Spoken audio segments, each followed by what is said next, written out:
Hello, it's Craig Tanny. I'm with Mortgage Equity Partners, and I'm here to talk to you today about some of the disclosure changes that are taking place this August 1st, 2015. The Truth in Lending Statement and RESPA, the Real Estate Settlement Procedures Act, are being integrated. There's a lot of redundancy in these disclosure forms. Basically, there's two new disclosures that are coming about. There's the loan estimate, which is given to a borrower up front and really won't change the timing on a purchase.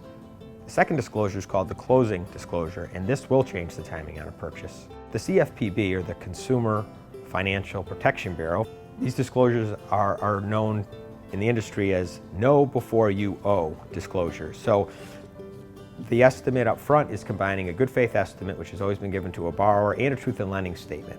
And there's slightly different timing on it, but these are going to be combined. One disclosure given to a borrower, and there's an intent to proceed. The borrower will acknowledge and we'll go ahead with the transaction from a lending standpoint. That's all fine. The second part of the disclosure is this closing disclosure, and this is going to combine a HUD-1 settlement that's typically given to a buyer and a seller. Now it's just going to be given to the seller. The buyer's going to get a new disclosure called the closing disclosure. So once the loan terms are determined, the borrower's approved for a loan, we have what's called a clear to close, we're going to issue this closing disclosure. The closing disclosure is issued to the borrower, and there is a 3-day waiting period before the loan can close. The clock starts the day after we issue the disclosure. So what I've highlighted a couple observations that will change how a real estate agent puts an offer together and enters a purchase and sale contract. If you're used to closing in 30 days, I believe you're going to have to make it a 45+ day closing for going forward, because we simply have an extra week from when we get the loan cleared to close before we can actually close a transaction.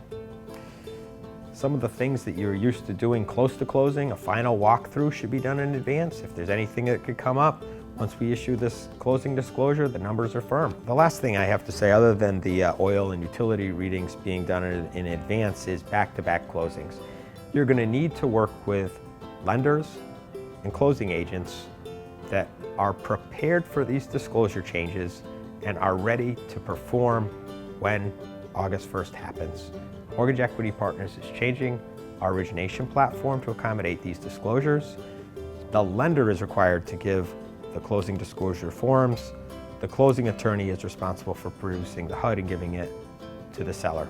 Okay, so they've made this closing disclosed in two different ways, one to the seller, one to the buyer. So this is a big change that's taking part in our business. It will change how you do business slightly. I am here to help you with this process. For any information on this, please feel free to contact me directly. It's Craig Tanny, Mortgage Equity Partners, your leaders in lending.